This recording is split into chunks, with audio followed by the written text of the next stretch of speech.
So continuing this theme of hearing from recipients of the Tamara Gordon Foundation, I'd like to introduce another person, Emily Chan. Emily is a social worker at Holland Bloorview Kids Rehabilitation Hospital, working with children and families with complex medical conditions. She's a passionate advocate, and she offers her lived experience as a person with a disability for justice and health equity organizations, including the Holland Bloorview Youth Advisory Council, the Young Canadians Roundtable on Health, and the Muscular Dystrophy Accessibility Advisory Committee. Emily is also a patient partner where she brings her patient experience to a variety of research projects. In all that Emily does, she strives to be a champion for change and advancement of disability rights. So, Emily.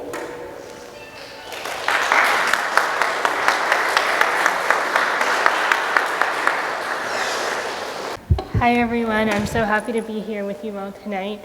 I just want to say I cannot follow what Ian just did. That was incredible, but I will do my best. So good evening again, my name is Emily Chan, and I am honored to have the opportunity to share my story with you tonight. Before I begin, I just want to say congratulations to all the scholarship recipients. You all are truly inspirational and are incredible in what you do, and I am so excited to see what you all continue to do.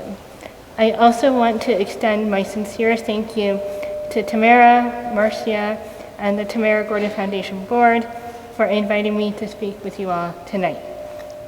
I have been fortunate to be a Tamara Gordon Scholarship recipient in the past. In my notes here, I have, In my notes here, I have insert years I was a recipient here. So I think that was about 2018, 2019. Somebody feel free to fact check me. But yeah, I'm really happy to be able to be a past recipient. Being a Tamara Gordon Scholarship recipient allowed me to have the financial means to pursue my Bachelor of Science, majoring in mental health studies and health policy at the University of Toronto. After undergrad, I successfully completed a master's in social work and have been working as a social worker for the past 3 years. The Tamara Gordon Scholarship helped me to pursue my dreams of helping people, and I'd now like to share a little bit more about how my dream of helping people first came to be. I was born with a rare congenital myopathy, which is a fancy term of saying I have a muscular condition that results in overall muscle weakness. I utilize a power wheelchair for mobility, and I have a tracheostomy, which is my tube here, which helps to provide breathing support. For the first part of my life, my prognosis was really unclear, and I spent the first 10 months of my life hospitalized at the Hospital for Sick Children, during which I experienced 2 code blues. A code blue occurs when a patient is in medical distress, and in my case, I had stopped breathing on 2 occasions, and medical professionals had to perform life-saving measures to revive me. Doctors were unsure if I'd be able to survive beyond my hospital stay, and had encouraged my parents to consider withdrawing care altogether. Luckily, my parents were determined to give me the best fighting chance. No. Hi. Don't worry, I'm gonna hold it for you. I can also hold it. You sure? Yeah, I'm good. You can do that? Yeah, that's fine. Okay. Thank you. So luckily, my parents were determined to give me the best fighting chance, and told doctors to do all they could for me. During this period of time, I got my trach as well as a feeding tube to help me eat. After 10 months, I was discharged from Sick Kids, and I was discharged to Bloorview Kids Rehabilitation Hospital, and I stayed on the complex care unit where I would live for the next 6 years. During this time, I received intense physical rehabilitation and developed my muscle strength. I went from not being able to speak, eat, or even hold my own head up to where I am now. And my parents always tell me, once you started talking, you would not shut up. My parents also spent countless hours learning how to care for their medically complex daughter. They committed themselves to learning all aspects of my care with the hopes of independently caring for me at home one day. They now became more than parents. In many ways, they also became medical professionals. After many years of rehabilitation and commitment to my care from my parents, I was able to be discharged home for the first time. People ask me what it's like to live in a hospital for 6 years, and I always say it was all I knew. I knew no different. In many ways, the hospital was my playground. I have fond memories of zooming around the unit in my wheelchair, and I had this blood pressure cuff, and I would pretend to take all the nurses' blood pressure and diagnose them with a variety of illnesses. And I would also remember sneaking into rehab gyms to play hide and seek with my parents. Don't get me wrong though, there were many tough days. I remember crying myself to sleep some nights after my parents left to go home, wondering why I couldn't go with them. I also remember many moments of boredom and frustration at my nurses who would not perform my care the way my parents would. Despite these memories, my parents and I largely remember my time at Bloorview fondly. After I was discharged home, I finally got a taste of what life looked like for other kids my age. I led an uneventful life after that, went to school, went on family vacations, made friends, and all that good stuff. For the most part, my life was, and I hate this word, but normal. One thing that always stood out to me during my hospitalization was the sense of comfort and home-like vibes my healthcare team fostered for me and my family. We had our favorite nurses and clinicians that we would always make a point to visit whenever I went back to Holland Bloorview for follow-up appointments. I knew from a young age that I wanted to help people feel as well taken care of as my healthcare team had for me and my family. Fast forward 20-something years later, I am blessed to have the opportunity to work at Holland Bloorview on the same unit that I was a patient on all those years ago. Many of the nurses that cared for me have now become my colleagues. One of my nurses that cared for me actually was my direct manager up until this past summer when she retired. It was such a full circle moment when I got to speak at her retirement party and was able to share fond memories of when she would care for me in front of all of our colleagues. Every day I am grateful to have come on this journey alongside every day I am grateful to have come full circle, and I go into work every day being able to journey alongside my patients, many of whom also have trachs and/or ventilators very similar to me. And I'm really happy to be able to use my lived and learned experience to support them. The road to get to where I am now has not always been easy, and I would now like to share some lessons that I have learned and pass them on to you. I've made a list of 5. We all love a list. So number 1 is finding your passion. And I really believe that everyone has a passion, and it's really important that you pursue your passion full force. Many people in the audience today are students or people who work closely with students. It can be daunting stepping into the world of post-secondary education where you are supposed to choose a topic of study that you are passionate about. There are many pressures to figure out what you want to do early in life and pursue it. Throughout my own experiences, I've discovered that my passion is disability advocacy. By navigating the world as a disabled individual, I've come to learn that our society, in many ways, is just not that accessible. I've been in many situations where I cannot access a space due to stairs or narrow hallways. I've also been on the receiving end of many ableist attitudes and comments Some examples include people talking to the person I'm with instead of addressing me directly, being called an inspiration just because I woke up that morning, just to name a few. These adversities have formed my passion to fight against ableism and advocate for disability justice.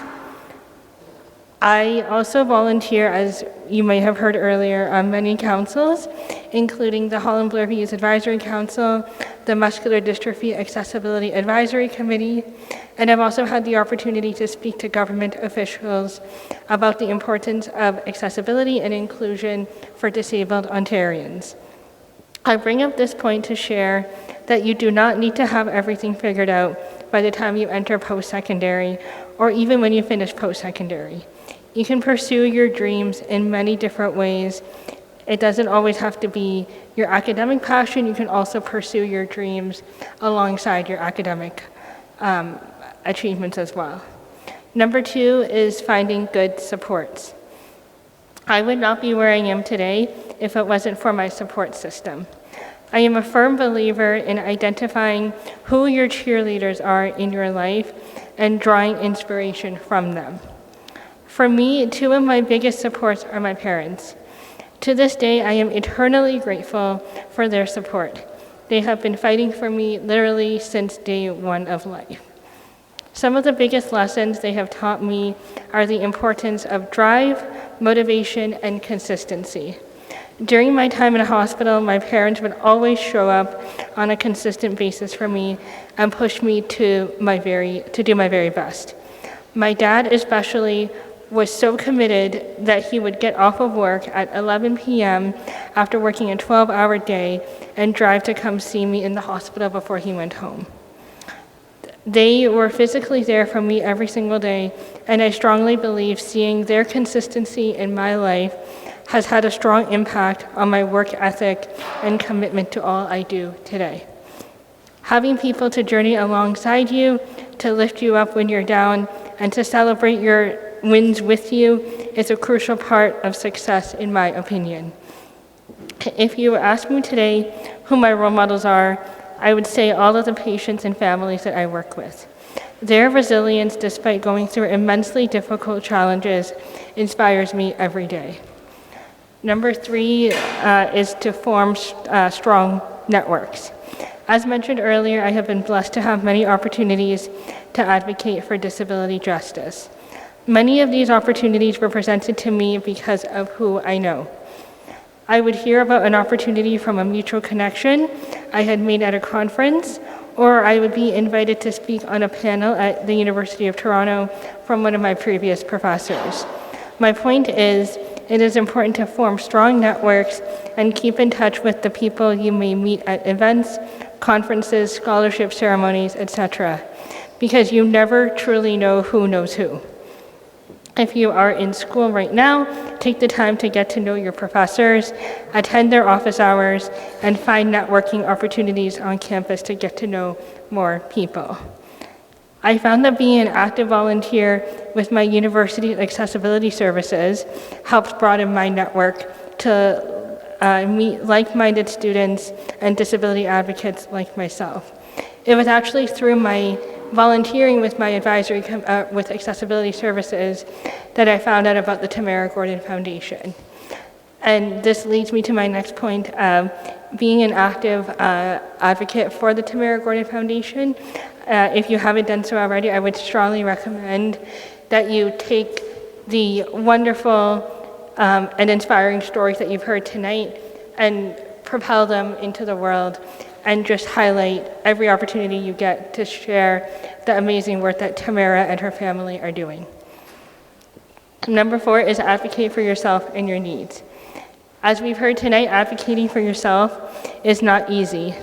Some of my most challenging moments of advocating for myself was during university when I had to fight for accessibility accommodations. In my first year, I had told a professor I needed additional time to complete a final exam, and they demanded documents and proof of disability. This was an incredibly challenging and demoralizing moment for me, as it felt like I had to prove that I was, quote, disabled enough to receive accommodations I knew that I was entitled to. With the help of my advisors, we came up with a strategy to advocate for what I needed, and I eventually did get the accommodations that I needed. It can be daunting to speak up for yourself and feel as if you're coming across, quote unquote, weak, or in fear of what others may think you or your academic ability might be if you ask for accommodations. I would like to remind everyone tonight that asking for help is not a weakness, it's a strength. You will find that in life, we find ourselves advocating all the time, and although it might seem daunting to voice your needs, it is a muscle that I would encourage you to train every opportunity that you get. For any parents and or caregivers in the room tonight, I would encourage you to start fostering the idea of advocacy at an early age to get your kids or people in your care into the practice of advocating for themselves. And finally, my last note of wisdom, I guess, is resilience takes time to develop. Throughout many hardships in my life, I've become more and more resilient as time goes on. I've learned to make the most of my experiences and have always challenged myself to not only learn and grow from past hardships, but to pay it forward. That is why I'm so honored and happy to be speaking with you all today.